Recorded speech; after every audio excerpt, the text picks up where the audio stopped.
여러분 안녕하십니까? 영화 속 겨울왕국이 실제로 있다면 이런 곳일까 싶을 정도로 매서운 추위가 전국을 강타했습니다. 두꺼운 외투를 입어도 안으로 스미는 한기가 괴로울 정도였는데요. 올겨울 들어 최강 한파가 찾아온 하루, 먼저 송정훈 기자가 그 풍경을 전해드립니다. 한파를 뚫고 출근하는 사람들의 손은 저마다 주머니 안으로 자취를 감췄습니다. 한동안 벗었던 마스크가 다시 등장했고 목도리까지 꽁꽁 여며보지만 역부족입니다. 오늘 버스를 기다리는데 진짜 살이 찢어질 것 같은 느낌? 말로만 듣던 철원 날씨를 체감하는 것 같아요. 너무 추워요. 집에 너무 가고 싶어요. 지금 귀 마개가 없어가지고 목도리로 귀를 이렇게 층층 둘러쌌는데 집 가는 길에 하나 살 예정입니다. 오늘 서울의 최저기온은 영하 14도. 건물 사이로 불어닥치는 칼바람을 막기 위해 방한용품이 총동원됐습니다. 최대한 껴입을 만큼 껴입고 나온 것 같아요. 잠바도 좀 따뜻한 거 입고 옷도 많이 껴입고 장갑도 목도리도. 지금 이곳은 바깥 온도가 영하 10도를 넘을 만큼 매우 추운데요. 추위를 피해 지하철 역사로 한번 내려가 보겠습니다.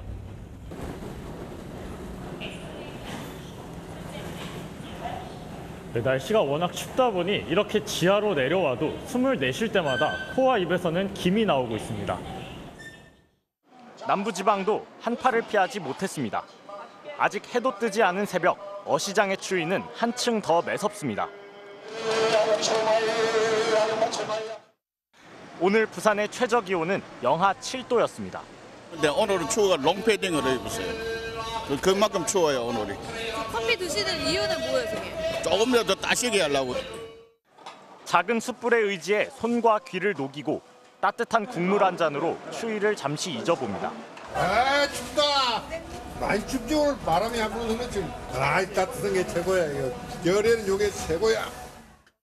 전국이 꽁꽁 언 오늘 40cm 넘는 적설량을 기록한 제주를 비롯해 충남과 전라 서해안, 경북 울릉 등에는 대설특보가 발효되기도 했습니다. 오늘 전국을 덮친 영하 10도 안팎의 매서운 한파는 토요일까지 이어질 것으로 보입니다. 기상청은 오는 일요일부터 낮 기온이 영상권으로 올라서는 등 평년과 비슷하거나 약간 높은 수준으로 돌아설 것으로 내다봤습니다. MBC 뉴스 송정훈입니다. 많은 눈이 내린 서해안 지역 곳곳에선 오늘 눈길 사고도 잇따랐습니다. 서해안 고속도로에서는 차량 9대가 연쇄 추돌해 한 명이 숨지는가 하면 제설차가 눈길에 넘어지는 사고도 있었습니다. 김태욱 기자가 보도합니다. 화물차가 형체를 알아볼 수 없을 정도로 찌그러졌습니다. 사고 현장에서 경찰과 구조대원들이 분주히 움직입니다. 오늘 새벽 3시 반쯤 서해안 고속도로에서 인천공항으로 향하던 버스와 25톤 화물차 등 차량 9대가 연쇄 추돌했습니다. 이 사고로 50대 버스 기사가 숨지고 버스 승객과 다른 차량 탑승자 등 13명이 다쳤습니다. 오전 7시에는 서해안 고속도로 줄포나들목 인근에서 옆으로 넘어진 제설차에 SUV 차량이 깔렸고 낮 12시 30분에는 닭을 싣고 달리던 화물차가 눈길에 넘어져 닭 수백 마리가 도로 위로 쏟아졌습니다. 눈구름대가 집중된 서해안에는 많은 눈이 내렸고 고속도로는 눈길로 변했습니다. 해당 지자체들이 긴급 제설 작업에 나섰지만 역부족이었습니다. 보시는 바와 같이 눈이 많이 내려서 저희가 삼날로 밀고 제설제를 뿌리는 작업을 하고 있습니다. 시내 도로에서도 사고는 잇따랐습니다. 오전 9시 10분쯤 충남 서천군에서는 눈길에 미끄러진 화물차가 버스를 들이받아 승객 2명이 다쳤고 낮 12시쯤에는 장항역 인근에서 버스가 제설차와 전봇대를 잇따라 들이받아 버스 기사와 승객 등 26명이 다쳐 병원으로 옮겨졌습니다. 한때 대설 경보가 내려졌던 보령과 서천에서는 경사가 가파른 도로 4곳에 차량 출입이 통제됐습니다. 충남 남부 서해안에는 내일까지 20cm가 넘는 눈이 더 내릴 것으로 보여 주의가 필요합니다. MBC 뉴스 김태욱입니다. 낮에도 기온이 영하권에 머무는 강추위 탓에 수도 계량기가 얼어붙는 사고가 속출했습니다. 녹이고 고치는 손길이 하루 종일 분주했습니다. 재은효 기자가 현장에 다녀왔습니다. 복도 한켠이 빙판으로 변했습니다. 여행을 가느라 집을 일주일 비운 새 계량기가 동파되면서 흘러나온 물이 얼어붙은 겁니다. 혹시나 이웃이 미끄러져 넘어질까 염화칼슘을 뿌려뒀습니다. 오늘 하루 종일 그냥 온수도 터지고 다 터져버렸어요. 물이 흐르자마자 얼어버렸으니까 얼마나 날려 추웠어요. 계량기 함 안에 헌옷과 솜을 넣어놨지만 추운 날씨에 결국 계량기가 얼어 터졌습니다. 흘러나온 물을 닦기 위해 깔아놓은 수건도 얼어붙었습니다. 망가진 계량기는 새 걸로 바꾸고 드라이기를 동원해 배관을 녹입니다. 수도 계량기가 보시다시피 꽤 얼어가지고 물이 새거든요. 그래서 새 걸로 교체를 한 겁니다. 오늘 이사를 왔다는 집도 계량기 동파를 피하지 못했습니다. 물을 쓸 일이 특히 많은 날인데 이러지도 저러지도 못하게 됐습니다. 이사 오면은 다 치워야 되잖아요. 아무것도 못하잖아요. 화장실도 못 갔는데 다 막혔으니까.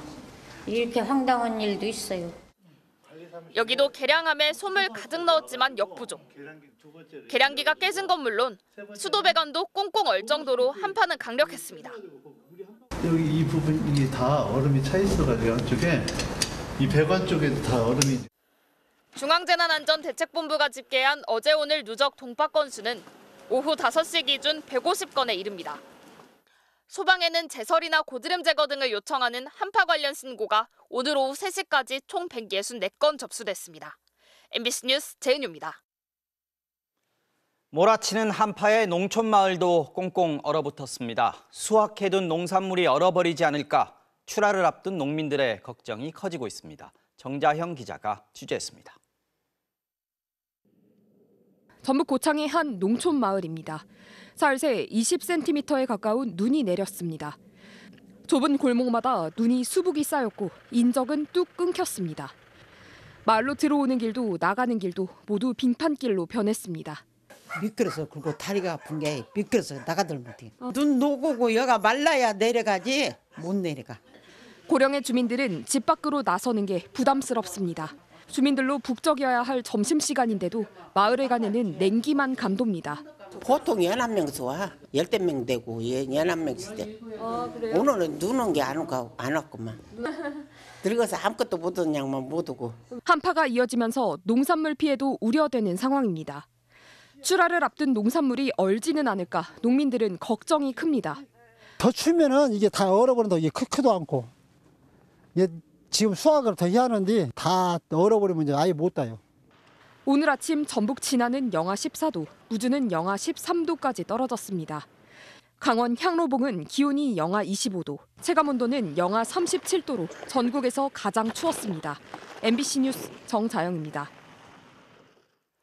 대설특보가 내려진 서해안 지역과 제주에는 이틀째 많은 눈이 내리고 있습니다. 내일까지 20에서 최대 50cm의 눈이 더 내릴 것으로 예상되는데요. 광주 연결해서 눈 상황 알아보겠습니다. 자, 임지인 기자, 지금은 어떻습니까? 네, 이곳 광주에도 새벽부터 아주 많은 눈이 내렸습니다. 현재까지 12cm가 넘는 눈이 쌓였는데 현재도 아주 약한 눈발이 흔들리고 있습니다. 지금 광주는 영하 8도입니다. 퇴근길 기온이 떨어지면서 도로가 많이 얼어붙었고 차량도 사람도 속도를 줄인 채 움직이고 있습니다. 서해안에 접한 충남, 전남, 제주도 지역을 중심으로 대설 경보가 내려져 있습니다. 지역별로 많이 내린 곳을 보면 충남 서천에 27.7cm, 전북 군산 44.5, 전남 영광에 24.5, 그리고 제주 삼각봉이 62.3cm의 눈을 기록했습니다. 지자체들도 비상 2단계를 가동하고 제설 작업에 나서봤지만 쌓인 눈이 너무 많아 더디기만 했습니다. 지리산을 제외하고 호남권 국립공원에 출입이 통제되고 있고 완도, 목포 등 전남 여객선 31개 항로가 막혔고 50척이 운항을 멈췄습니다. 강풍과 급병풍 경보가 내려진 제주국제공항에는 지금까지 129편이 결항됐고 한 편이 회항 운항했습니다. 눈은 내일 밤까지 계속됩니다. 전라 서해안에는 최대 20cm의 눈이 더 오는 곳이 있겠고 제주에는 산지를 중심으로 최대 50cm 이상 눈이 더 올 수 있습니다. 지금까지 광주 광천교 앞에서 MBC 뉴스 임지은입니다. 자, 이런 추운 날에도 야외에서 일할 수밖에 없는 분들 많죠. 강추위를 견디며 일터에 나선 사람들을 이지은 기자가 만났습니다. 살을 애는 듯한 추위가 몰려와도 환경공무관 정용필 씨는 거리로 나섭니다. 비가 오든 눈이 오든 저 거리를 항상 깨끗이 하기 위해서 다들 열심히 하고 있습니다. 맹추위에 밖에서 7시간 남짓 일하다 보면 땀과 입김이 얼굴 위에 얼어붙을 정도입니다. 제 얼굴에 막 거두를 느낍니다. 얼굴 위에. 청소를 해야 되기 때문에 핫팩을 계속 들고 있을 수는 없거든요. 바람을 가르고 달려야 하는 배달 라이더에게 추위는 더욱 가혹합니다. 하지만 생계를 위해선 멈출 수도 없습니다. 추운 게 이게 좀 고통스럽다는 느낌으로 들긴 하거든요. 그리고 아무래도 또 날씨가 안 좋으니까 좀 더 피곤해지는 것 같고. 너무 추우면 서울시에서 운영 중인 쉼터를 찾기도 하지만 그마저도 넉넉하진 않습니다. 잠깐 쉰다고 생각을 하면 뭐 한 5분 안에 이동할 수 있는 그런 거리에 있어야 된다고 생각을 하는데 30분씩 이동하고 그럴 수는 없잖아요. 휴식권이 제대로 보장되지 않고 있죠. 2년째 구세군으로 일하고 있는 하유진 씨도 오늘 꿋꿋하게 거리를 지켰습니다. 5겹 입었습니다. 내복에 와이셔츠, 저희 정복 입는 정복, 프리스, 그리고 마지막 코트. 현재 이곳 명동의 체감 온도는 영하 15도입니다. 제가 약 50분 동안 구세군과 함께 모금 활동을 해봤는데요. 이렇게 입이 얼어서 말을 하기가 힘들 정도로 추운 날씨입니다. 한 번에 1시간 반씩, 하루 4-5시간을 바깥에서 보내는 일은 쉽지 않습니다.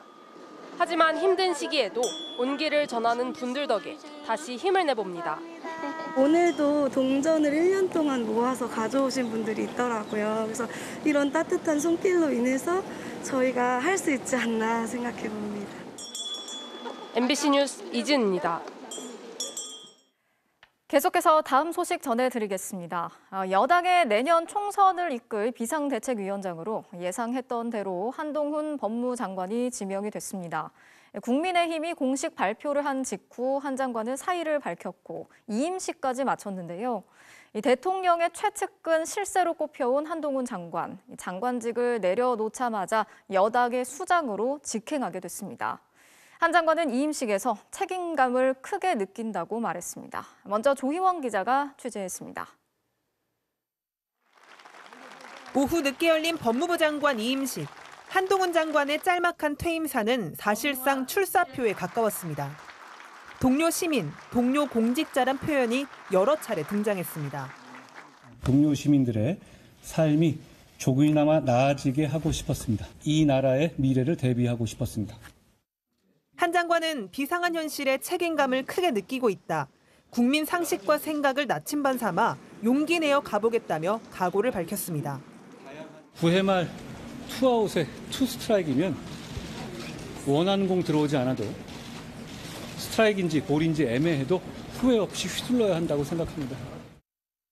한 장관은 국민의힘 비상대책위원장 내정이 공식 발표된 직후 사의를 밝혔고 윤석열 대통령의 면직안 재가에 이어 이임식까지 일사천리로 진행됐습니다. 대통령의 최측근 국무위원 신분에서 여당의 수장으로 정치권에 직행한 겁니다.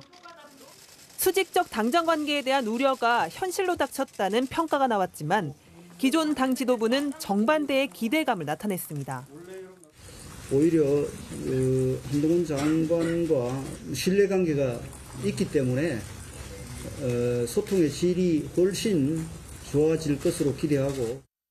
비대위원장 인선 과정에서도 이른바 윤심은 없었다고 선을 그었습니다. 직간접적으로 조율됐다기보다는 비대위원장으로 제가 결정을 하고 나서 결정한 사실은 공유했다고 봐야 됩니다. 또 한 장관이 중도층과 젊은 세대의 공감대를 이끌어낼 거라며 정치 경험이 없는 건 무에서 유를 창조할 것으로 정무 감각이 충분하다고 추켜 세웠습니다. 국민의힘은 오늘 긴급 최고위원 회의를 연대 이어 오는 26일 당원 대표자 모임인 전국위원회 표결을 통해 한동훈 비대위원장 지명안을 공식 추인할 전망입니다. MBC 뉴스 조희원입니다. 윤석열 대통령의 최측근인 한동훈 장관, 일거수일투족이 큰 주목을 받았습니다. 법무부 장관에 취임을 하자마자 검찰 수사권을 복원했고 막강한 인사검증 권한까지 가져오면서 이른바 소통령으로 불렸죠. 또 국회의원들과 거친 언쟁을 마다하지 않는 직설적인 화법은 지지와 비판을 동시에 받기도 했습니다. 스타 검사에서 국무위원으로 다시 정치인으로 변신한 한 장관의 1년 7개월을 나세훈 기자가 정리했습니다. 문재인 정부에서 좌천됐던 한동훈 검사는 윤석열 정부 출범 이후 법무부 장관 자리에 전격 발탁됐습니다. 저는 정의와 상식의 법치를 앞으로 법무부가 나아가야 할 방향으로 제시하고자 합니다. 교정 공무원 처우 개선을 우선 추진하고 억울하게 옥고를 치룬 과거사 피해자들의 소송에선 패소한 뒤 항소 없이 물러서면서 진영을 떠나 박수를 받기도 했습니다. 우산을 직접 든 탈권위적 행보도 화제였습니다. 반면 평가가 엇갈린 정책도 적지 않았습니다. 취임 일성으로 검찰 합동수사단을 부활시키고 전 정부가 축소한 검찰 수사권을 시행령 개정으로 상당 부분 부활시켰습니다. 가석방 없는 무기징역 추진, 성범죄자들의 주거를 제한하는 한국형 재식화법 도입 등 엄벌주의 기조에도 거침이 없었습니다. 법무부가 인사검증을 맡아 투명성과 전문성을 높일 거라고 호언장담했지만 학교폭력, 재산신고 누락, 주식은닉, 음주운전의 폭행 전력까지 인사검증 논란은 끊이지 않았습니다. 다른 국무위원들과 달랐던 도발적 화법은 지지와 반발을 동시에 불러왔습니다. 특히 야당을 향해 날을 세웠습니다. 어떤 주의 종직이라든가 뭐 다 걸겠습니다. 의원님 뭐 거시겠습니까? 거시는 거 좋아하시잖아요. 이게 민주당이다 멍청아. 이렇게 하는 게 국민들이 더 잘 이해하실 것 같아요. 김건희 여사의 명품 가방 의혹 등 현안에 대한 질문에도 정치적으로 반응했습니다. 민주당이 저한테 꼭 그러고 물어보라고 시키고 다닌다고 그러던데요. 여러 군데다가. 검찰총장 시절 윤석열 대통령은 대구검찰청을 방문한 뒤 대선에 뛰어들었습니다. 한동훈 장관도 최근 법무 현장 방문이라며 대구 등 지방 방문을 이어가다 정치권으로 향하게 됐습니다. MBC 뉴스 나세웅입니다. 한동훈 장관의 비대위원장 지명과 관련해서 조금 더 이야기 나눠보겠습니다. 구승은 기자 나와 있습니다. 자, 사실상 일찍부터 한동훈 장관으로 의견이 정리되는 분위기였는데 오늘 최종 발표가 이뤄졌습니다. 일단 한 장관을 불러온 여당의 의도, 목적 어떻게 볼 수 있을까요? 네, 오늘 윤재욱 당대표 권한대행은 변화와 혁신, 미래라는 단어를 썼습니다. 예. 한 장관에게 당을 맡기면서 이런 이미지들을 함께 가져가겠다는 걸 강조한 건데요. 보수 진영 차기 주자 여론조사에서 부동의 1위일 뿐더러 젊은 세대와 중도층에서도 많은 기대를 받고 있어 여당의 변화를 주도할 적임자라는 겁니다. 그러니까 당장 내년 총선이 당면 과제인 상황에서 기대를 받고 있는 한 장관을 얼굴로 내세우겠다 이런 거군요.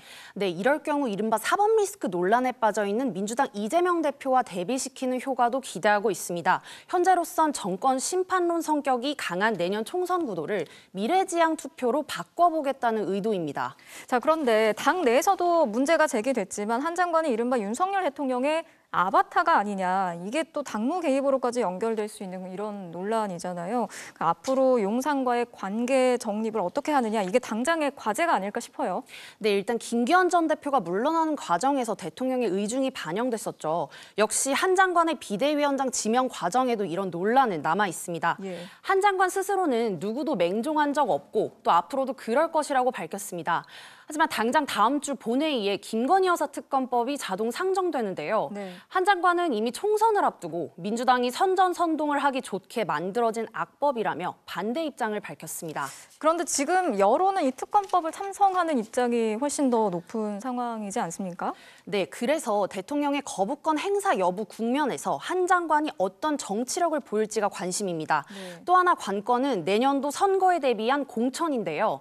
당내에선 한 장관이 대통령실과 함께 영남권 중진을 물갈이하고 또 용산 용산발 공천을 대거 실시할 거다. 이런 우려도 제기돼 왔습니다. 한 장관이 조만간 누구를 공천관리위원장으로 임명하냐. 이게 또 시험대가 될 것으로 보입니다. 네, 그러면 이번에는 좀 더 범위를 넓혀서 한동훈 비대위 체제가 정치권에 미칠 파장을 한번 짚어보겠습니다. 당장 이준석 전 대표가 탈당 선언을 예고한 게 27일이죠. 다음 주 수요일이네요. 네, 오후에 제가 이준석 전 대표와 통화를 했는데요. 이 전 대표는 한 장관과 만날 수는 있겠지만 결과는 달라지지 않을 거라고 했습니다. 이 전 대표는 김기현 전 대표가 사실상 용산 대통령실에 찍어 누르기로 대표직에서 쫓겨났다고 보고 있는데 연일 대통령실의 변화를 요구하고 있는 이 전 대표 입장에선 한동훈 장관과 함께 가기는 더 어려워졌습니다. 자, 민주당도 입장을 냈습니다. 입신 양명을 위해서 법무행정의 공백을 자처했다, 무책임하다 이런 논평을 냈고 의원들의 경우에는 윤석열 사단의 검찰 쿠데타다 이렇게 강하게 비난을 했네요. 네, 비난은 했지만 실리적으로 볼 때 나쁜 카드는 아닙니다. 윤석열 정권 심판 프레임을 강화할 좋은 소재다. 이런 긍정적인 분석이 있습니다. 네. 하지만 그렇게 단순하진 않습니다. 오늘 민주당 사정을 볼까요? 이낙연 전 대표는 사실상 이재명 대표의 사퇴를 전제로 하면 대화할 수 있다. 이런 입장을 밝혔고 이재명 대표는 사실상 무시했습니다. 네. 소리는 크게 안 나지만 갈등이 잠재해 있는 상황인 거죠. 당내에선 하여튼 간에 국민의힘이 변화하고 있는데 민주당은 친명 비명 갈등, 전당대회 돈봉투 의혹과 대표 사법 리스크, 또 선거제를 두고 갈등에 빠져 있다는 위기론이 있습니다. 네, 여기까지 듣겠습니다. 구승은 기자 잘 들었습니다. 윤석열 대통령이 주재하는 내년 신년 인사회에 민주당 이재명 대표가 참석하겠다고 밝혔습니다. 윤 대통령은 취임 이후에 제1야당 대표와의 회담을 한 번도 한 적이 없었죠. 국민의힘 비대위원장으로 지명된 한동훈 장관도 이 자리에 참석할 것으로 예상이 되는데 이 세 사람이 한 자리에 있는 모습도 공개될 것으로 보입니다. 김민찬 기자가 취재했습니다.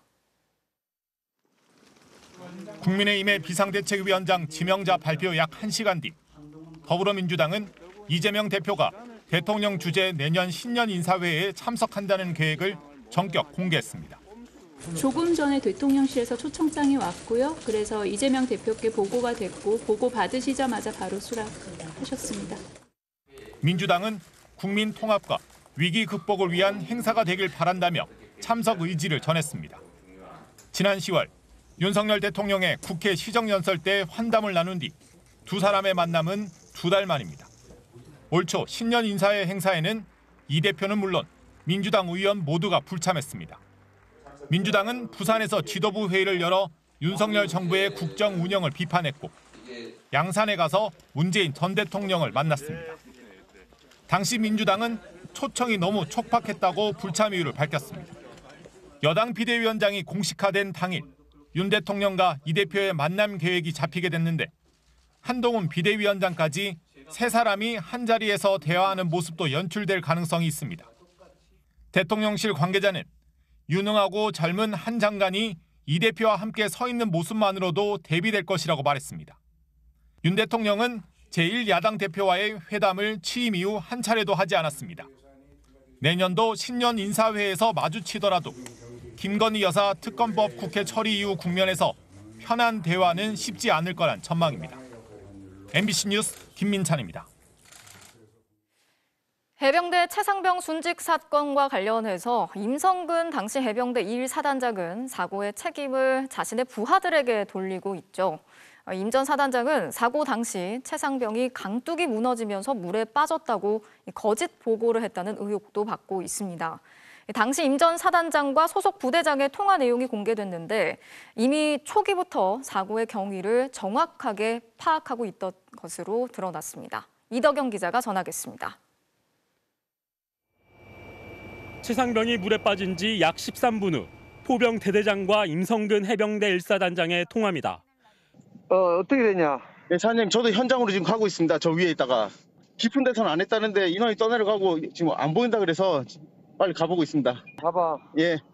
다급한 목소리의 주인공은 최상병이 속했던 포병 7대대의 대대장. 약 7분 후 다시 통화가 이뤄집니다. 임성근 사단장은 왜 물에 빠졌는지 물어봅니다. 그래, 왜 빠졌고 누가 옆에 있었고 그걸 알 수가 있냐? 물에 절대 들어가지 말라고 수차례 지시했다던 임 사단장은 왜 지시를 어기고 물에 들어갔는지는 언급하지 않습니다. 대대장은 집안이 무너졌다며 사고 이유를 구체적으로 설명합니다. 삽으로 이렇게 밑을 물 바닥을 긁다 보니까 집안이 무너지면서 빠져 들어갔다고 합니다. 이어 임 사단장은 최상병의 상황을 물어봅니다. 그러면 현재 상태가 어떠냐고? 현재 그 친구는 안 보이고 나머지 찾고 있습니다. 알았다. 예. 급류에 휩쓸린 최상병의 모습이 보이지 않는 급박한 상황. 임 사단장이 다시 질문합니다. 그 친구가 수영할 줄 아냐? 예, 수영 잘 한다고 합니다. 덩치도 좋고 수영도 잘 한다고 합니다. 알았다. 예. 사고 발생 후 3시간 가까이 지난 뒤엔 언론 접촉부터 차단할 것을 지시합니다. 얘들 언론 이런 데 접촉이 돼서는 안 되는데. 트라우마 이런 부분은 나중 문제고. 최상병은 결국 물 밖으로 다시 떠오르지 못하고 14시간 후 숨진 채 발견됐습니다. 임 사단장은 이후 김계한 해병대 사령관에게 수변을 수색하다가 둑이 무너져서 물에 빠졌다라고 보고합니다. 김계한 사령관은 둑이 무너져 물에 빠졌다는 보고를 받고 당시엔 최상병이 물에 들어갔을 거라곤 전혀 생각하지 못했다고 군 검찰 조사에서 진술했습니다. 그리고 임 사단장에게서 시작된 엉뚱한 사고 경위 보고는 국방부 장관을 거쳐 윤석열 대통령에게까지 전달됐습니다. MBC 뉴스 이덕영입니다. 일제 강제동원 피해자들이 일본 가해 기업을 상대로 손해배상을 청구한 두 번째 소송에서도 최종 승소를 했습니다. 일본 기업들의 배상 책임이 다시 한번 인정이 된 건데요. 오늘 판결이 나오기까지 10년, 그동안 피해자들은 모두 세상을 떠났습니다. 먼저 김상훈 기자가 전하겠습니다. 대법원으로 향하는 일제강점기 강제동원 피해자 소송인단. 지난 2013년과 2014년 미쓰비시와 일본 제철을 상대로 법정 싸움을 시작한 11명은 이제 세상에 없습니다. 가족 품에서 영정사진으로 법정에 나온 이들. 대법원은 일본 기업들이 이들에게 1억 원에서 1억 5천만 원씩 배상하라고 확정 판결했습니다. 망자로 원고 이름이 나와서 너무 슬펐고요. 우리 정부가 국가 차원에서 나서서 꼭 해결해 주셨으면 감사하겠습니다. 지난 2018년 대법원이 미쓰비시와 일본 제철에 배상 책임이 있다고 첫 확정 판결을 내놓은 지 5년 만에 이를 재확인한 겁니다. 배상 시효가 소멸됐다는 일본 기업의 해묵은 주장에 대해선 확실히 선을 그었습니다. 2018년 첫 확정 판결 전까지 피해자들이 손해배상 청구권을 행사할 수 없는 객관적인 장애 사유가 있었다며 2018년 판결을 기준으로 소멸 시효를 따져야 한다고 못 박은 겁니다. 똑같은 판결인데도 5년이 더 걸렸습니다. 끝까지 기다리던 양형수 할머니가 올해 5월, 김재림 할머니가 7월 세상을 떠났습니다. 이렇게 간단하고 쉬운 것을 그 오랜 세월을 이렇게 기다리다 돌아가셨는데 정말 한탄스럽고. 강제동원 피해자 소송은 다음 주 대법원 판결이 2건이 예정돼 있고 하급심 소송 60여 건이 진행되고 있습니다. 가장 큰 걸림돌인 시효 문제를 치웠다 해도 일본 기업은 판결 자체를 무시하고 있습니다. 우리 대법원도 일본 기업의 자산을 압류해 배상금을 받아내는 실질적인 조치를 결정하는 건 1년 반째 미루고 있습니다. 대법원 판결을 기다리는 생존자는 이제 10명 남았습니다. 긴 시간을 애타게 기다리다가 결국에는 지쳐서 돌아가신 저희 어머니한테 이 기쁨을 전해드리고 싶습니다. MBC 뉴스 김상훈입니다. 이번 판결 직후 일본 정부는 판결을 절대 받아들일 수 없다면서 강하게 반발했습니다. 우리 정부가 알아서 하라면서 선을 그었는데요. 이번에도 우리 정부는 제3자 변제 방식을 꺼내 들었습니다. 공윤선 기자가 취재했습니다. 일본 정부는 한일 청구권 위반이라며 즉각 극히 유감이라고 밝혔습니다. 주 일본 한국 대사관 관계자를 불러 항의도 했습니다. これらの判決でございますが、日韓請求権協定第2条、これに明らかに反するものであり、極めて遺憾であり断じて受け入れられません。 일본은 한국 정부가 대응할 거라고 생각한다면서 사실상 우리 정부가 알아서 해결하라고 요구했습니다. 이 같은 반응에 화답이라도 하듯 정부는 제3자 변제 방식을 또 꺼내들었습니다. 우리 정부가 지난 3월에 발표한 해법에 따른 조치를 기대한다고 한 것으로 알고 있습니다. 기존의 우리 해법에 따라서 필요한 조치를 검토해 나갈 것이고. 문제는 돈이 없다는 겁니다. 정부는 한일 기업의 기부를 받아 기금을 마련하겠다고 밝혔지만 지금까지 모인 돈은 포스코에서 받은 40억 원과 추가로 들어온 1억 원 정도가 전부입니다. 그나마 그 돈마저 배상금 지급 등으로 거의 소진됐습니다. 그런데 이번 판결만 3자 변제 대상이 11명으로 배상금만 30여억 원으로 추정되는 데다 지금 계류 중인 소송이 끝나면 대상이 100명 이상으로 늘어날 수 있습니다. 기업들 다 몸살이면서 돈 안 냈잖아요. 아마 지금 대법원에 기록된 사건들은 승소 가능성이 높은데 지금은 돈이 없습니다. 외교부와 재단 측은 민간의 자발적 기여 등을 포함해 필요한 재원을 확충할 수 있는 방안을 검토하겠다고 밝혔습니다.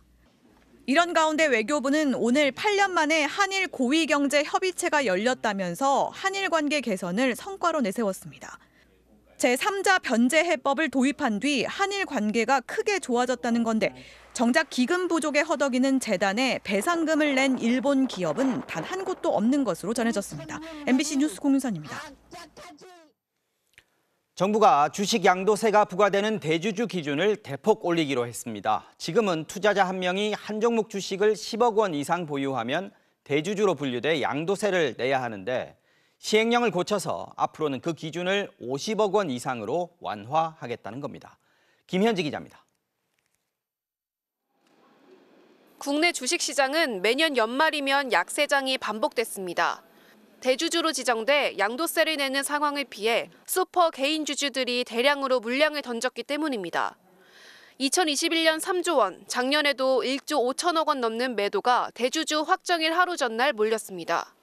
연말에 큰 손들이 대주주 물량 회피를 위해서 매도했다가 다시 연초에 매수하고. 정부는 주식시장 안정화 대책으로 주식 양도세 부과 대상인 대주주 기준을 대폭 완화하기로 했습니다. 현재 대주주는 종목당 10억 원 이상 보유하는 경우인데 이 기준을 50억 원 이상으로 상향 조정했습니다. 작년에 100억 추진해서 여야 합의했던 건들도 좀 고려를 하고 그런 입장들까지 다 고려를 해가지고 추진을 50억으로 하게 됐고 시행령 개정을 위한 입법 예고 기간은 통상 40일인데 정부는 그 기간을 대폭 줄여 올해 안에 개정을 마무리하겠다는 입장입니다. 기재부는 고금리와 대내외 불확실성 증대 등 자본시장 상황을 고려했다며 대주주 양도세 기준을 완화해 시장의 변동성을 잡겠다고 설명했습니다.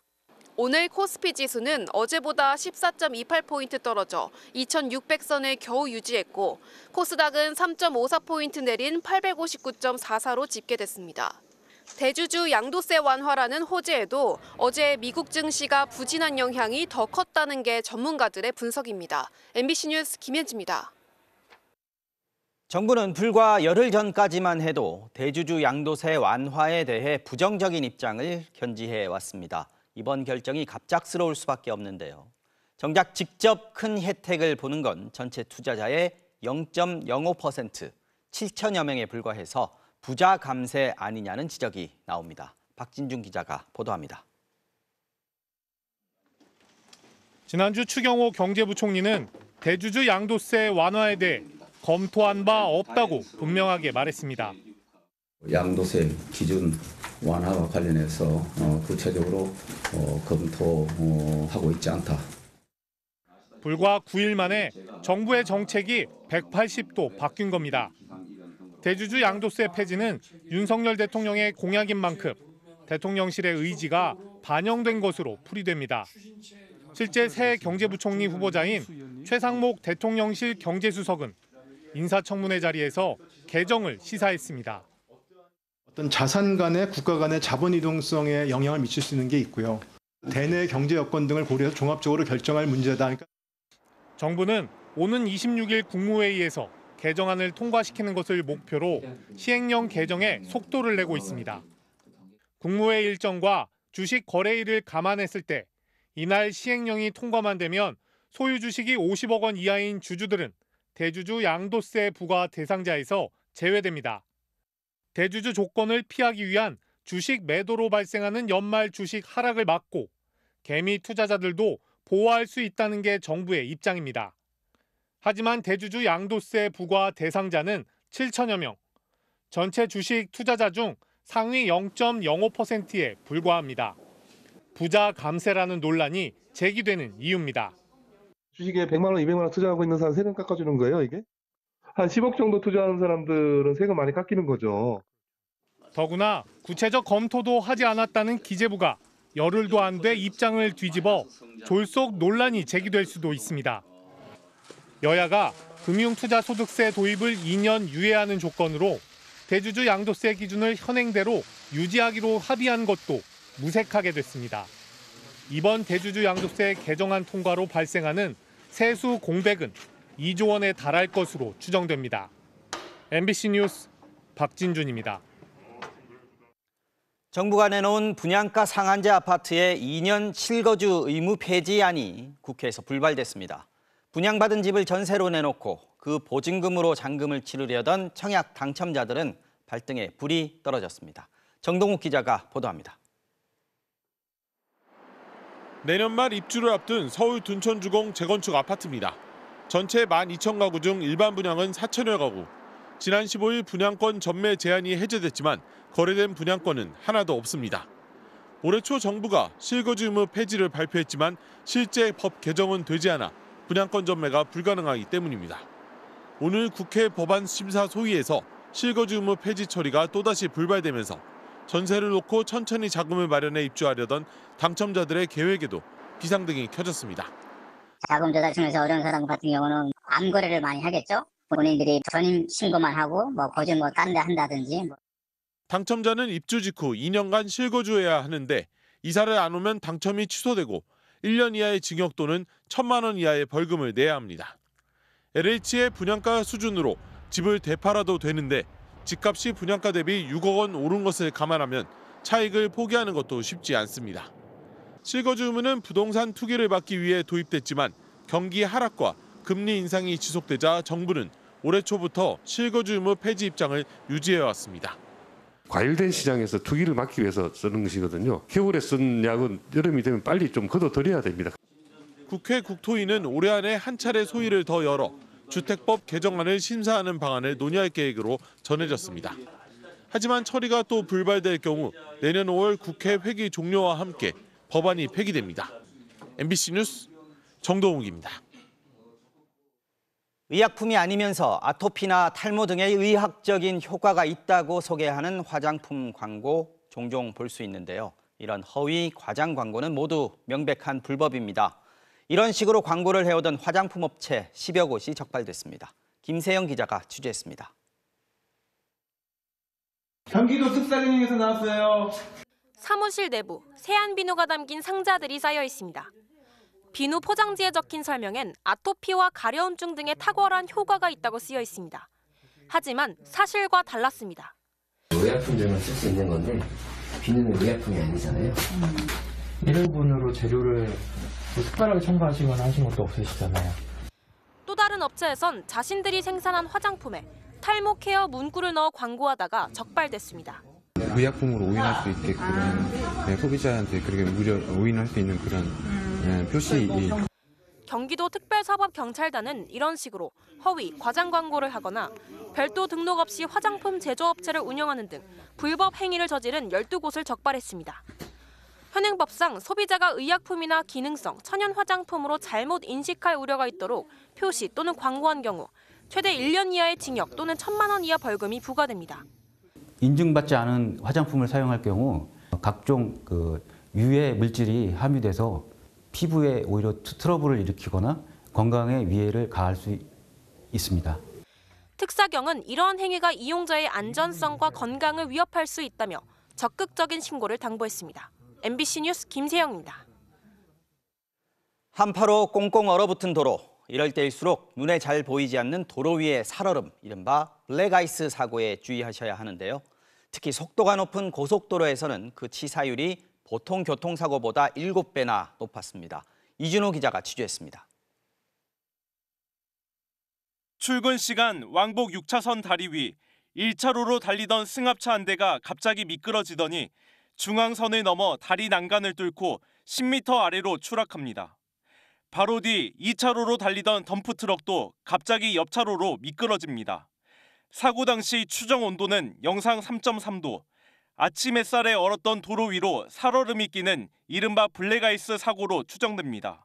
교량 앞으로 다가가니까는 도로가 반짝반짝 빛이 나가지고 도로가 살얼음이 많이 얼어 있어가지고.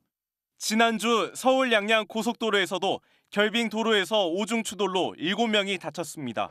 노면 살얼음은 눈이 올 때는 물론 눈이 녹다 기온이 영하로 잠깐만 떨어져도 언제든 생길 수 있습니다. 현재 이곳 강릉의 온도는 영하 7도입니다. 취재진이 사고 현장 주변에 물을 한번 직접 뿌려봤습니다. 5분도 안 돼 이렇게 살얼음이 만들어졌습니다. 실제 지난 5년간 발생한 결빙 교통사고 4,600건을 분석해보니 고속도로의 사망 위험은 전체 평균의 7배나 됐고 새벽 4시에서 6시 사이의 사고가 치사율이 8.8%로 가장 높았습니다.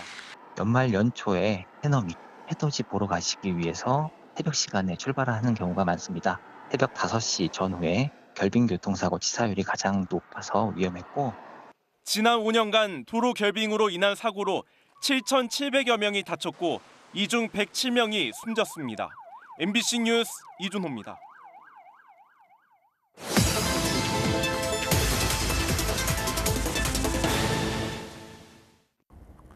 바로간다 사회팀 차현진 기자입니다. 최근 온라인 배송이 급증하면서 택배를 보관해 유통시키는 물류창고도 계속 늘어나고 있죠.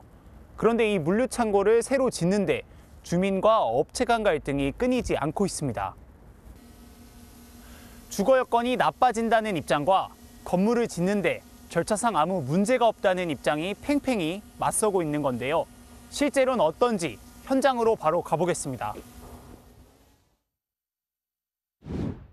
아파트 단지에 맞닿은 넓은 부지. 당초 축구장 5개 크기 물류창고 2개 동이 들어설 예정이었습니다. 하지만 이미 2년 전 건축 승인이 났음에도 첫 삽도 뜨지 못하고 있습니다. 주민 반대에 부딪혔기 때문입니다. 2,500세대가 살고 있는 아파트 단지가 엎어지면 코다할 곳에 있고 50m 거리엔 500세대 규모의 아파트가 새로 지어지는 중입니다. 직선거리로 350m 떨어진 곳엔 내년 3월 문을 여는 초등학교도 있습니다. 가까워도 너무 가깝다는 게 주민들 입장입니다.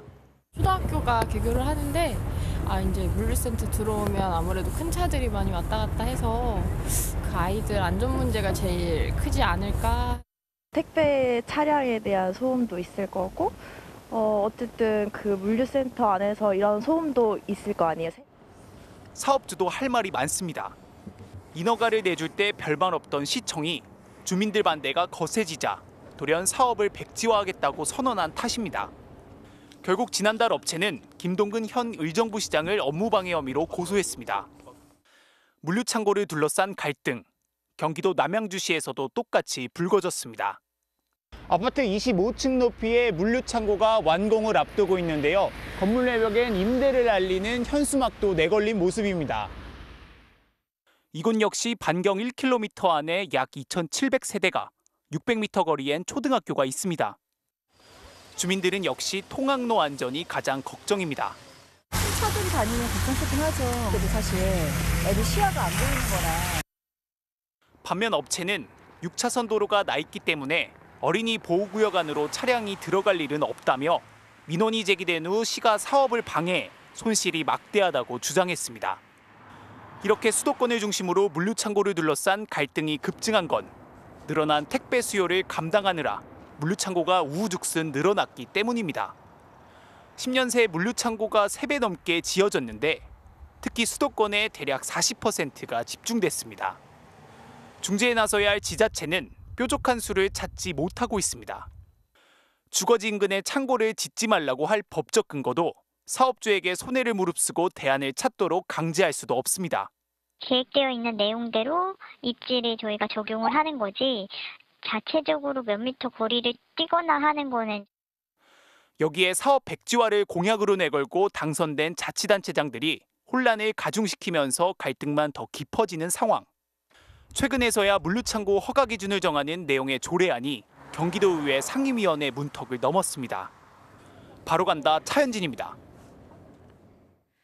오늘 국회에서는 오영주 중소벤처기업부 장관 후보자에 대한 인사청문회가 열렸는데요. 35년 경력의 외교관이 700만 자영업자 그리고 중소기업을 지원하는 부처에 장관 역할을 제대로 할 수 있겠냐는 지적이 쏟아졌습니다. 아직 후임이 확정되지도 않았는데 현직 이영 장관은 내년 총선에서 어느 지역구로 출마할지 저울질하는 글을 올려서 논란을 자초했습니다. 이남호 기자가 취재했습니다. 오영주 장관 후보자는 1988년 외무고시에 합격해 미국, 일본, 중국 등에서 일했고 베트남 대사를 지냈습니다. 여성 외교관으론 처음으로 외교부 차관직에 올랐습니다. 훌륭한 외교 경력이지만 중소벤처기업부 장관으로서의 전문성은 보이지 않는다는 지적이 여야 모두에서 나왔습니다. 후보자는 외무고시 출신으로 35년간 외교관으로 활동해왔습니다. 중기부와는 아무런 연결고리도 전문성도 없습니다. 전문성이 부족하다는 말이 있는데요. 근데 후보자님 이거는 조금만 한번 좀 겸손하게 좀 받아들여주셔서 후보자 본인도 이 점을 인식하고 있다고 했는데 자신의 지명 배경에 대해선 임명권자의 권한이라고만 말을 줄였습니다. 소상공인 자영업자 지원에 관한 전문성이 있습니까, 후보자께서? 지원한 부분에서 제가 가진 정책의 경험은 전문성이 있냐고요? 없습니다. 인사권자의 인사의 어떤 지명과 관련해서 제가 특히 공직에 있는 사람으로서 특별히 드릴 말씀이 없고. 오 후보자는 대신 20년 가까이를 해외에서 보낸 경험을 살려서 중소기업 수출에 힘을 보태겠다는 포부를 밝혔습니다. 우리 기업의 현지 진출과 수출 증진 관련 다양한 업무를 수행하며 일정 성과를 거둔 것을 가장 보람된 시간으로. 오 후보자의 경력이 더욱 논란이 되는 건 현직 장관 교체 목적이 내년 총선을 위해서기 때문입니다. 현직인 이영 중기부 장관은 공천 과정에서 벌어질 일에 대해서 짧은 레슨을 받았다고 했습니다. 서초을을 갈지, 분당을을 갈지, 뭐 또 다른 을을 갈지 모르겠다는 글을 SNS에 올렸다가 부적절하다는 지적이 일자 글을 삭제했습니다. 현직 장관은 이미 마음이 총선에 가 있는 가운데 700만 자영업자와 중소기업 지원에 최선을 다하겠다고 밝힌 후임 장관 후보자는 오늘 청문회에서 진땀을 뺐습니다. MBC 뉴스 이남호입니다. 동시에 열린 강정의 국가보훈부 장관 후보자의 인사청문회에서도 경영학자가 왜 보훈부처의 수장으로 기용됐냐는 전문성 논란이 제기됐습니다. 강 후보자는 자신의 친가와 시가 모두 유공자 가문임을 내세웠습니다. 신재웅 기자가 전하겠습니다. 전문성 논란을 의식한 듯 강정의 국가보훈부 장관 후보자는 모두 발언부터 보훈 가족임을 강조했습니다. 무공훈장을 받으셨습니다. 시댁은 시조부님인 권준 장군과 시부모님 등 독립운동에 헌신한 독립운동가 집안입니다. 여당 의원들도 거들었습니다. 야당 의원님으로부터 정말 명문가 출신이다 이런 또 칭찬을 받는 걸 보니까 참 흐뭇합니다. 그 가문에 대해서 자부심을 느끼시죠? 하지만 야당 의원들은 경영학과 교수인 강 후보자가 왜 보훈부처의 수장이냐며 공세를 집중했습니다. 인적 자원 경제학으로 박사 학위를 받은 만큼 다른 분야가 어울린다고도 꼬집었습니다. 보훈부 장관으로서의 준비가 전혀 안 됐기 때문에 그냥 전문가로서의 영역이라고 하는 인사혁신처에서 인적 자원 관리하는 게 맞다라는 생각이 들었어요. 보훈부 장관 후보자로서의 구체적 역사관과 국가관이 뭐냐는 추궁도 이어졌습니다. 육산의 홍범도 장군 흉상 철거 논란에 강 후보자는 독립운동가로는 예우를 받아야 한다면서도 여지를 남겼습니다. 행적들이 우리나라의 정체성이나 우리나라의 여러 가지의 논란을 야기하기 때문에 이 부분은 다시 한번 점검을 해야 한다는 입장입니다. 학자로서의 도덕성 논란 차원에선 교수 임용 전인 1993년과 1995년 사실상 같은 내용의 논문을 복수의 학술지에 중복 투고했던 의혹이 도마에 올랐습니다. 새 단락을 그대로 복사한 후 붙여넣기를 하셨습니다. 그 전 논문을 인용한 거다라는 인용 표시도 없습니다. 후보자님, 명백한 자기 표절이죠? 강 후보자는 당시 자기 표절의 개념이 명확하지 않아 신경을 쓰지 못했다며 관행이었지만 죄송하다고 사과했습니다.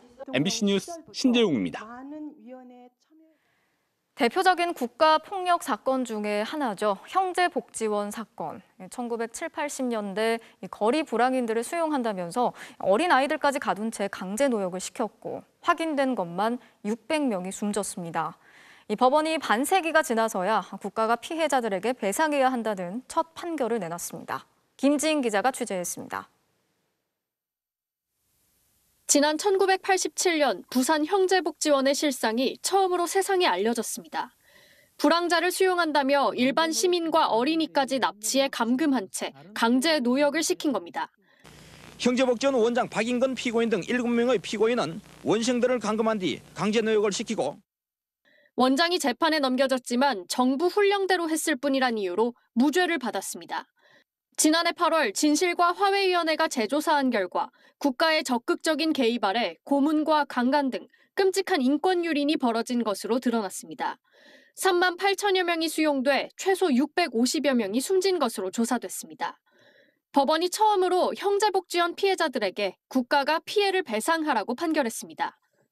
재판부는 불황인 강제 수용의 근거가 된 훈령은 위헌적이고 위법했다며 감금과 구타, 강제 노역으로 고통을 겪고 공부할 시기 학습권이 침해된 피해자들에게 위로의 말씀을 드린다고 밝혔습니다. 배상액은 후유증 등 피해 정도에 따라 1인당 8천만 원에서 최대 11억 2천만 원까지 26명에게 총 145억 8천만 원입니다. 맞은 기억, 거기서 당한 고통을 돈으로 환산할 수 없잖아요. 돈은. 국가에서 이렇게 인정을 해주니까 고맙다는 말밖에. 피해자 상당수는 형제복지원을 나온 뒤 부모를 못 찾고 고아로 살아야 했습니다. 정부가 항소해선 안 된다는 요구도 나왔습니다. 부모 형제들이 뭐 하고 사는지도 지금 우리 다 90%는 다 그런 사람들이에요. 지금 추운 겨울에 끙끙 얼은 흙을 날랐던 생각을 하면은. 현재 전국 법원에선 형제복지원 피해자 300여 명이 국가를 상대로 낸 소송 16건이 진행되고 있습니다. MBC 뉴스 김지인입니다. 요즘 고령화 등으로 인해서 간병비 부담이 커지자 정부가 대책을 내놨습니다. 간호사와 간호조무사의 인력을 늘려서 간호간병 통합 서비스를 확대하고 요양병원 10곳에 간병비를 지원하는 시범 사업을 실시하기로 했습니다. 박소희 기자가 설명해 드리겠습니다. 그래도 닦아야지. 치매 증상의 92살 노모를 61살 아들이 돌보고 있습니다. 홀로 간병에 나선 지 오늘로 열흘째. 어머니를 직접 챙기겠다는 마음이지만 버거운 것도 사실입니다. 24시간 다 아프시다 보니까 8시간 잤던 것이 2시간이나 3시간으로 줄고 환경 자체가 굉장히 불편하죠. 같은 병원의 간호간병 통합 서비스 병동. 2명의 간호사가 환자의 자세를 바꿔줍니다. 환자분, 욕창 안 생기기 위해서 자세 좀 바꿔볼게요. 이곳에는 보호자나 간병인이 따로 없이 간호사와 간호조무사들이 환자를 돌보고 있습니다. 간호인들이 다 신경 들어주고 다 물 떠다주고 다 잘해주니까 여기 있으면 우리 아들도 마음을 놓고. 개인 간병인의 하루 평균 일당은 12만 원. 한 달이면 400만 원을 훌쩍 넘습니다. 하지만 간호간병 통합 서비스를 이용하면 하루 부담은 5분의 1 수준으로 뚝 떨어집니다. 정부는 이 같은 간호간병 통합 서비스를 확대하기로 했습니다. 상급 종합병원 45곳 등에 중증 환자 전담병실을 만들어 간호사와 간호조무사를 추가 배치하고 간호 인력에 대한 처우와 인센티브도 개선하기로 했습니다. 오는 2027년까지 간호간병 통합 서비스 이용 환자가 400만 명까지 늘어나면 국민 간병 부담은 10조 6천억 원가량 줄어들 거란 전망입니다. 간호협회와 보건의료노조 등 관련 단체들은 대체로 환영의 뜻을 나타냈습니다. 간병비 때문에 사실은 제때 치료를 못 받는 사람들도 많습니다. 주요 선진국들은 병원에서 다 돌봄 서비스랑 치료 서비스를 동시에 제공을 하지 않습니까? 지금보다 지원금이 더 늘어나면서 건강보험 재정에 부담이 될 거란 우려도 나오는 상황. 정부는 간병비 지출 규모를 고려하면 국민 총 의료비는 오히려 줄어들 것으로 기대하고 있습니다. MBC 뉴스 박소희입니다. 요즘처럼 추운 날씨에 머물 곳 없이 떠도는 노숙자들은 생존의 위협을 받고 있는 상황입니다. 차가운 바람을 피할 수 있는 기차역이나 터미널을 전전하면서 하루하루를 버티고 있는데요. 손은민 기자가 이들을 만나봤습니다. 동대구역 광장입니다. 사람들이 칼바람을 맞으며 길게 늘어섰습니다. 무료로 제공하는 음식을 먹으려는 노숙자들입니다. 이날 저녁 메뉴는 따뜻한 김치 돼지국밥입니다. 추운 밤을 보내기 위해 허기부터 채웁니다. 몇 그릇째 드신 거예요? 두 번째요. 떠가 있고 다 먹습니다. 길 위에서 하루의 마지막 식사를 해결한 노숙자들은 근처 기차역이나 터미널로 이동합니다. 그리고 바닥에 종이 상자를 깔고 신문지를 덮은 채 쪽잠을 청합니다. 이마저도 바람을 피할 수 있는 유일한 안식처입니다. 가장 사실 슬플 때가 춥고 배고플 때인데 지금이 가장 그럴 때거든요. 정해진 곳에서 식사를 하는 노숙인들은 그래도 사정이 나은 편입니다. 몸이 불편한 노숙자들은 누군가의 도움에 기대야 합니다. 대구 노숙인 종합지원센터 직원들이 노숙자들을 돕기 위해 기차역 대합실을 찾았습니다. 다리가 아픈 여성 노숙자를 꼼꼼히 살펴봅니다. 어떻게 진료소에 얘기해 놓을까요? 오신다고?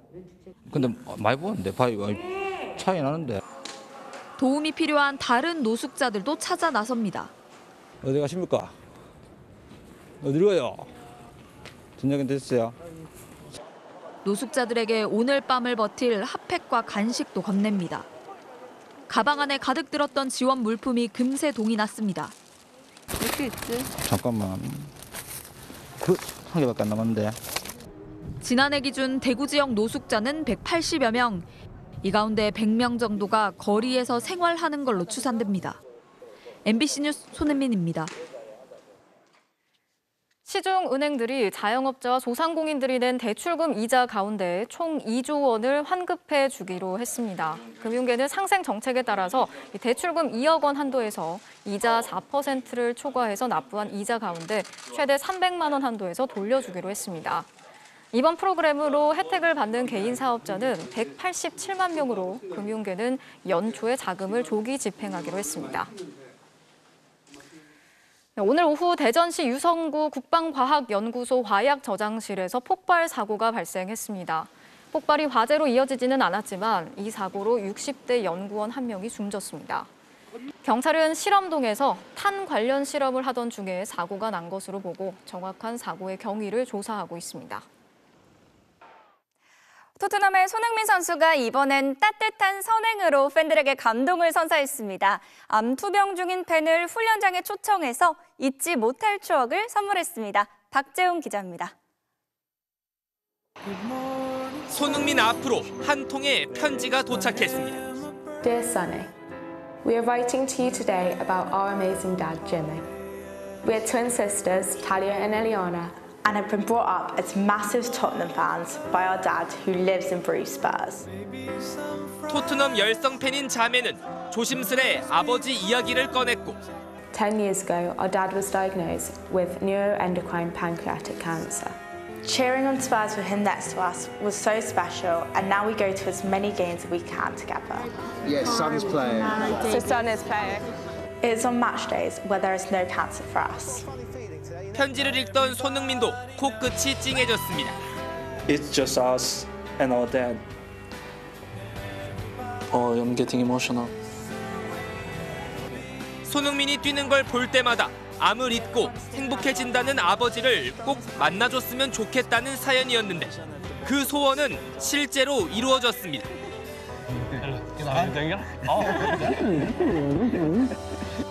편지의 주인공 가족을 초대한 손흥민은 따뜻한 포옹으로 맞이했습니다. I was getting really emotional when I see your letter. Still, the letter was very going to my heart.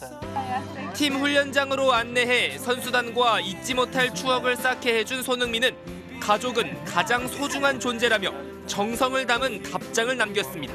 Sending you my best wishes. Stay strong. Keep fighting. Son. It was a bit surprising. Get my kit ready. I'm going to stay here for the afternoon. 훈훈한 선행으로 감동을 선사한 손흥민은 토트넘 팬이 뽑은 올해의 선수로 선정됐습니다. MBC 뉴스 박지웅입니다.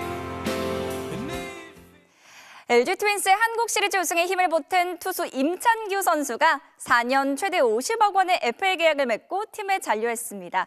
계약 소감을 손글씨로 써서 남겼는데요. 무슨 이유였을까요? 올 시즌 14승을 거두고 커리어 하이이자 국내 투수 다승 1위에 오른 임찬규. 어린이 팬으로 시작해 애착이 강했던 LG와 4년 최대 50억 원의 FA 계약을 맺었습니다. 이 중 절반에 가까운 24억 원을 성적에 따른 옵션으로 정했는데요. 최근 성대결절 수술을 받아 조그마한 목소리로 소감을 밝혔습니다. 종신 계약자 임찬규입니다. 반갑습니다. 그런데 영화의 한 장면처럼 종이에 뭔가를 쓰기 시작합니다. 한자 한자 정성 들여서 LG에 남게 된 소감을 적는군요. 아마 세계 최초가 아닐까 싶은데요. 팬분들과 안 떨어지고 싶었다. 협상 기간 고민 없이 LG와 계약해달라고 했다는 인사를 남겼습니다. 성대까지 구단에 바치겠다며 또 한 번 애정을 드러냈습니다. 한편 LG는 시즌 전 단연 계약을 발표했던 주장 오지환과 6년 최대 124억 원의 정식 FA 계약을 맺었습니다.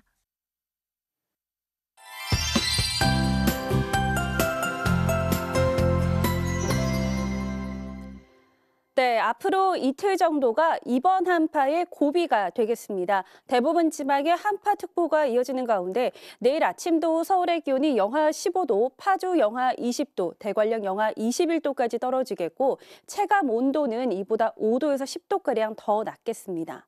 이 자세한 기온 전망을 살펴보시면 토요일 아침 기온도 서울이 영하 12도에 강추위가 이어지겠고요. 성탄절인 다음 주 월요일이 돼서야 영하 4도를 보이면서 그나마 견딜 만한 추위가 나타나겠습니다. 대설 경보가 내려진 서해안 지방 내일까지 많은 눈이 더 내리겠습니다. 제주 산지에는 최고 50cm 이상, 충남과 전라도 서해안 지방 최고 20cm 이상의 눈이 더 예상됩니다. 서울을 비롯한 내륙 지방의 하늘은 대체로 맑겠고요. 동해안 지방은 건조주의보가 내려진 가운데 대기가 매우 건조하겠습니다. 아침 최저 기온은 서울이 영하 15도, 대전 영하 14도, 대구 영하 10도를 보이겠고 낮 기온도 서울이 영하 7도에 그치는 등 온종일 강추위가 이어지겠습니다.